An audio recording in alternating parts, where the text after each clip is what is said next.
Market outlook पर चर्चा के लिए ट्रस्ट म्यूचुअल फंड के सीईओ मिहिर वोरा मौजूद हैं। इनसे बात करेंगे। मिहिर जी, गुड मॉर्निंग। बहुत टफ मार्केट है, ये ट्रिगर्स का अभाव रहा है। ऐसे में आपकी एडवाइस क्या होगी? आपका इस समय व्यू क्या है मार्केट को लेकर? गुड मॉर्निंग अनुज, नमस्कार। Thanks for having me on the show. I don't know आप क्यों कह रहे हैं कि मार्केट टफ मार्केट है। अपॉर्चुनिटीज तो बहुत है। आप ब्रॉडर मार्केट को देखिए, निफ्टी को देखते रहेंगे तो ऐसी फीलिंग आएगी, लेकिन ब्रॉडर मार्केट में काफी एक्शन है।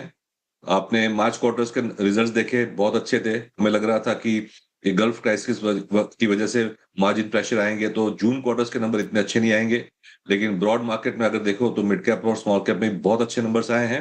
इनफैक्ट लार्ज केस में भी ठीक ही है, इतनी डिसअपॉइंटमेंट्स नहीं रही हैं। तो मेरे ख्याल से जो स्टॉक पिकिंग अप्रोच अगर अपना के चलते हैं इंडिया की लॉन्ग टर्म पोटेंशियल को देख के, and there are so many themes that are working today that just looking at the Nifty से मुझे लगता है एक इंप्रेशन खराब होती है मार्केट की। लेकिन मैं तो कहूंगा मार्केट में अपॉर्चुनिटीज बहुत हैं। हमारे जो फंड्स हैं उन्होंने भी स्टॉक पिकिंग से काफी अच्छी परफॉर्मेंस दिखाई है। तो मेरे ख्याल से ये कहना बिल्कुल सही नहीं कि मार्केट टफ है। ऑफकोर्स मार्केट हमेशा टफ रहती है। मार्केट्स का नेचर ही है कि वोलेटाइल रहना है। लेकिन अगर आप डेडिकेटेड तरीके से स्टॉक पिकिंग करते हो, अपॉर्चुनिटीज फाइंड करते हो, बहुत बहुत अपॉर्चुनिटीज है। मेरे जी, मैं इसलिए बोला टफ मार्केट क्योंकि अभी फंड के रिटर्न्स नहीं आ रहे ना। अब आप ही देख लीजिए, आपके फंड का क्या रिटर्न रहा होगा पिछले 2 साल का, 3 साल का, कंपेयर टू जो 2022 से 24 का था। तो टफ तो है ना मार्केट। बिल्कुल टफ नहीं है अनुज।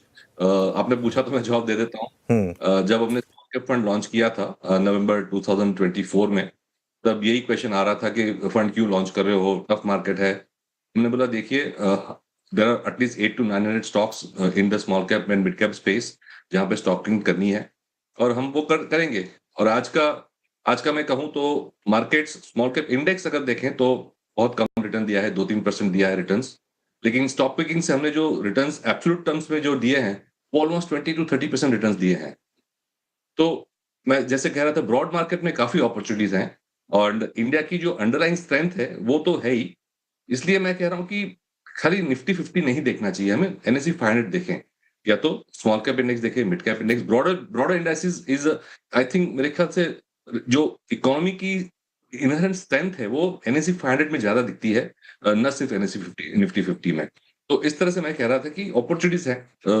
मेरे ख्याल से वॉलेटिलिटी का जो नेचर है वो हमें एज इन्वेस्टर्स अपनाना चाहिए, और उससे हमें एक्सप्लॉइट करना चाहिए, क्योंकि जब डिसअपॉइंटमेंट होती है, जब मार्केट साइडवेज लंबे समय तक जाती है, तभी लोग गिव अप करके मार्केट से निकल जाते हैं। बट यही तो टाइम था कि जब हम पोर्टफोलियो बनाए।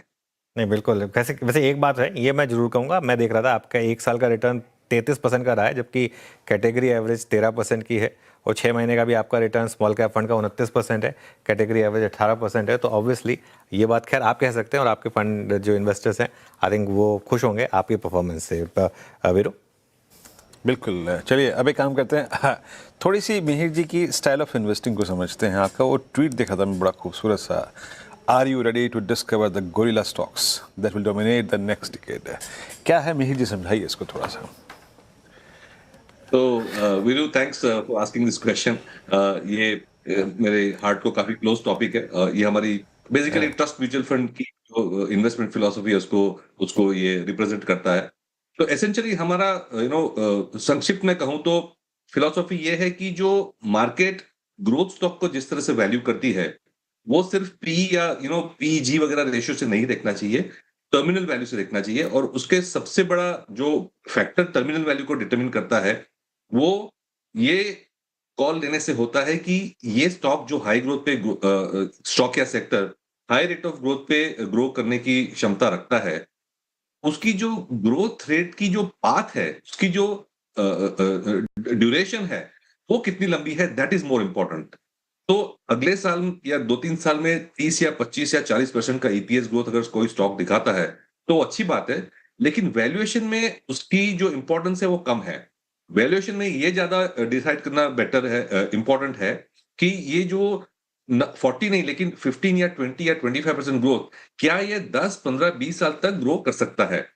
और मार्केट जो हाई ग्रोथ स्टॉक्स को है इस तरह से वैल्यू करता है, और जो आज की जो मार्केट कैप है उसकी 70 to 80% valuation long term profit growth से आती है, न कि नेक्स्ट 2 या 3 साल की। हम 2 या 3 साल का फोकस करते रहते हैं, कितनी ग्रोथ आएगी, ये है वो है, लेकिन मार्केट ये नहीं देखता। Market length of duration of the growth path उसको देखता है।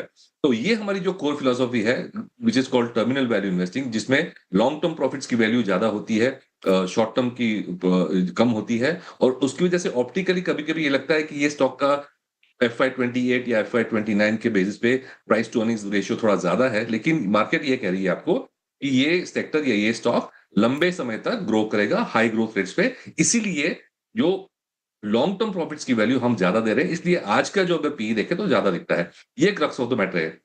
गोरिल्ला स्टॉक्स हम इसे कहते हैं क्योंकि जो गोरिल्ला है वो एक तो रेयर है, इतना इजी फाइंड करने का नहीं है। तो ऐसे स्टॉक्स जो होते हैं फाइंड करना, ढूंढना इजी नहीं होता है। तो एक तो रेयर रेयर हो गया गोरिल्ला। सेकंड इज, ऐसे स्टॉक्स जब लंबे समय तक ग्रो करते हैं तो वो अपनी कैटेगरी में लार्ज एंड डोमिनेंट हो जाते हैं। तो जैसे आपने देखा होगा, गोरिल्ला सबसे बड़ा मंकी है, सबसे डोमिनेंट मंकी है जंगल में, उससे कोई, जो मैं कहूंगा, पंगा नहीं लेता सो टू से। तो they become large and dominant in that category. But most importantly third characteristic जो है गोरिल्ला की, वो ये है कि गोरिल्ला की जो आयु है, the life of a gorilla is the longest amongst all the monkeys. और जैसे मैंने कहा, हम अपने स्टॉक्स की जो ग्रोथ पाथ है उसकी लेंथ कितनी बड़ी है, उसकी लंबाई कितनी है, उसकी एज कितनी है, ये लंबे समय तक ग्रो कर सकता है कि नहीं, 10, 15, 20 साल तक पोटेंशियल लगता है, तो वो गोरिल्ला स्टॉक हो जाता है। तो rare, dominant and longest life of growth, इसलिए हम कहते हैं we want to find gorilla stocks. Okay अच्छा, ये आपके गोरिल्ला स्टॉक्स को मैं थोड़ा सा और समझना चाहता हूँ, ठीक है।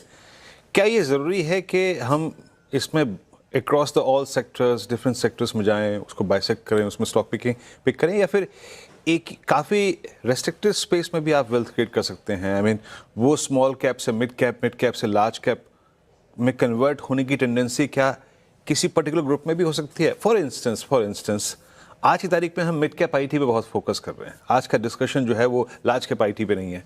कुछ ऐसा होता है स्वरूप आपकी गोरिल्ला इन्वेस्टिंग का क्या? तो अपॉर्चुनिटीज तो अलग अलग सेक्टर में होती है, लेकिन बिरु, जो सबसे बड़ी इंपॉर्टेंट चीज मैंने सीखी है लाइफ में कि थिंग्स चेंज। जो 15 साल 20 साल पहले के जो इक्वेशंस थे, 10 साल पहले के जो स्टॉक्स और सेक्टर्स थे, जो at that point in time उभरते हुए इमर्जिंग स्टॉक्स थे, वो चेंज होते रहते हैं। तो अगर हम एक बड़ा, सबसे बड़ा एग्जांपल अगर प्राइवेट सेक्टर बैंक्स का लें या तो आईटी कंपनीज का लें, ये दो बड़े सेगमेंट है जो निफ्टी को आज ड्रैग कर रहे हैं। अब 2 साल से हम देख रहे हैं कि ये दो सेक्टर्स निफ्टी 50, खास करके लार्ज कैप सेगमेंट में, ये सेगमेंट ड्रॉ कर रहे हैं। लेकिन एक जमाने में आईटी भी बहुत बहुत लंबी समय तक ग्रो कर रहा था। सो 90s से लेके 2010-15 तक ये हाई ग्रोथ सेक्टर था, लेकिन अब नहीं है। तो things change. Private sector banks जब आई पहली बार 2001-2002 में, जब लिस्टिंग हुई बड़ी बड़ी फर्स्ट प्राइवेट सेक्टर बैंक की, तब वो छोटी थी, बट लेकिन उनमें गोरिल्ला बनने की क्षमता थी, और आज वो गोरिल्ला बन गए हैं। लेकिन अब ये सेक्टर मैच्योर हो चुका है। तो हमें हमेशा जो है आगे देखना है कि अब कौन से सेक्टर्स हैं जो 10, 15, 20 साल तक ग्रो करेंगे। उस तरह का फ्रेमवर्क रख के चलना चाहिए। तो सेक्टर ऐसा नहीं है कि यही सेक्टर चलेगा, वही सेक्टर चलेगा। We have to be dynamic and we have to be alert कि भाई ट्रेंड्स किस तरह से जा रहे हैं। आज अगर एआई है तो वो बड़ा नया ट्रेंड है, तो क्या एआई लिंक थीम जो है वो 20 साल तक चल सकती है? मेरे ख्याल से चल सकती है। डिफेंस जो है फॉर एग्जांपल, नया सेक्टर उभर रहा है इंडिया में, क्या ये 10-20 साल तक ग्रो कर सकता है? कर सकता है। तो नए नए स्टॉक्स, नए नए सेक्टर्स हमेशा इमर्ज होते हैं। So as a investor you need to adjust to that reality. Okay अच्छा, ये मैं तो बार बार आपका फंड का रिटर्न देख रहा हूँ। वो ये ऐसे क्या स्टॉक्स आपने पिक कर लिए थे? क्या अल्फा जो इतना ज़बरदस्त अल्फा जनरेट हुआ, और यहाँ से और मतलब कहाँ पर आपको सबसे ज़्यादा पॉजिटिविटी लग रही है? नेक्स्ट गोरिल्ला, पिछला गोरिल्ला तो हो गया, अगला गोरिल्ला कौन सा है? अगला गोरिल्ला मेरा ही पोर्टफोलियो है, बिकॉज हम तो हर महीने फुल पोर्टफोलियो डिस्क्लोज करते हैं। तो आपको तो पता ही है पोर्टफोलियो में क्या है पिछले 2-2.5 साल से, जब से हमने फंड चालू किया है। तो it's but I would say in general जो हमारा पोर्टफोलियो रहता है उसकी जो अर्निंग्स ग्रोथ है for the next 2 to 3 years, but वैसे मैंने जैसे कहा कि व्यू तो लॉन्ग टर्म से लेते हैं हम, लेकिन इवन नेक्स्ट 2 to 3 years का अर्निंग्स ग्रोथ देखें तो वो मार्केट इंडाइसिस से ऑलमोस्ट डबल है। तो अगर इंडेक्स 10-15% पे ग्रो कर रहा है अर्निंग्स ग्रोथ एक्सपेक्टेशंस में, तो हमारा पोर्टफोलियो 30+% अर्निंग्स ग्रोथ एक्सपेक्टेड है। तो दैट्स वन। कमेंसुरेटली अगर आप हमारे पोर्टफोलियो का नेक्स्ट 2 साल का अर्निंग के ग्रोथ बेसिस पे प्राइस टू अर्निंग्स रेशियो देखें, वो भी आपको इंडस्ट्री से या बेंचमार्क से ज्यादा लगेगा, but that is because there is much higher earnings growth than the benchmark. So हमारा जो ग्रोथ अप्रोच है that is what's helping us. And हमने देखा है कि India is a growth market. जैसे मैंने अभी भी कहा कि नए नए सेक्टर्स, सब सेक्टर्स हमेशा उभरते हैं, नए नए स्टॉक्स उभरते हैं। तो पिछले हमारी जो 2.5 साल की जर्नी है उसमें मैं कहूंगा सबसे बड़ा योगदान परफॉर्मेंस में रहा है इंडस्ट्रियल्स का। उसमें power, renewables, defence, data centre link जो कैपेक्स थीम है उसमें वी पिक गुड स्टॉक्स, तो वहां हमारी अच्छी अल्फा बनी। Second biggest contributor I would say is in the consumer discretionary space, जहां पे ऑटो और खास करके ऑटो एंसिलरीज में हमारे अच्छे स्टॉक पिक हुए हैं और उन्होंने काफी अच्छे रिटर्न्स दिए हैं हमें। एंड थर्ड इज फार्मा और केमिकल्स में भी हमने अच्छे स्टॉक्स पिक किए हैं जहां पे अल्फा आई है। तो मेरे ख्याल से we have been focusing on the emerging growth sectors and picking those stocks, especially in the mid cap and small cap space. वहां से हमारी अल्फा अच्छी जनरेट हुई है। ओके, इनफैक्ट मैं देख रहा था आपके पोर्टफोलियो में जो एक नेम स्टैंड आउट कर रहा है वो है Laurus Labs. In fact Laurus Labs, कुफोज, ये कुछ स्टॉक्स हैं जिन्होंने आपके लिए अच्छा अल्फा जनरेट किया है। जो नीश इन्होंने अपने सेक्टर्स में जनरेट किए हैं, चाहे लॉरस हो या कुफोज हो, आपको लग रहा है ये आगे भी इंटैक्ट रहेगा? हाँ, अभी तो काफी सारी जो हमारी mid cap and small cap companies हैं वो क्षमता रखती हैं कि लार्ज कैप भी बन जाएंगी in due course.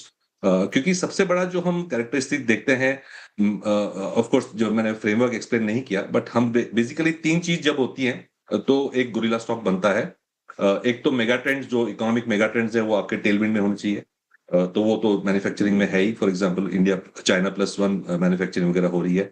Second is intangibles, क्या ये कंपनीज के पास technology, brand equity, intellectual property, इस तरह के अगर मोड्स हैं तो वो कंपनी लंबे समय तक ग्रो कर सकती है without competition. But most importantly जो मैं कहूंगा अनुज के, हंगर फॉर ग्रोथ जो प्रमोटर या मैनेजमेंट में होनी चाहिए वो सबसे ज्यादा इंपॉर्टेंट है। तो ये जब 3 चीजें आती हैं, mega trends, intangibles and hunger for growth, leadership जो कहते हैं, LIM लीडरशिप, तो अब जाके एक high terminal value with a long growth path बनता है। तो इस तरह के हम ट्रेंड्स देखते हैं हमारे स्टॉक्स में। अच्छा मिहिर जी, चर्चा का विषय में आज की तारीख में न्यू एज स्टॉक्स बहुत रहते हैं। आपके पोर्टफोलियो का अगर आप देखें या मेरे पोर्टफोलियो का, किसी के भी पोर्टफोलियो का एक महत्वपूर्ण अंश होल्ड करते हैं। उस गोरिल्ला स्टॉक्स के थीम के अंतर्गत ये कहाँ फिट होते हैं? आप किन कंपनियों पे फोकस कर रहे हैं जो कि कैश काफ़ी बर्न कर रही हैं बट अपना काफ़ी बड़ा मार्केट क्रिएट कर चुकी हैं? आपकी थीम ये न्यू एज स्टॉक्स में, उसकी रीडिंग में, उसके आकलन में, उसके सिलेक्शन में क्या है?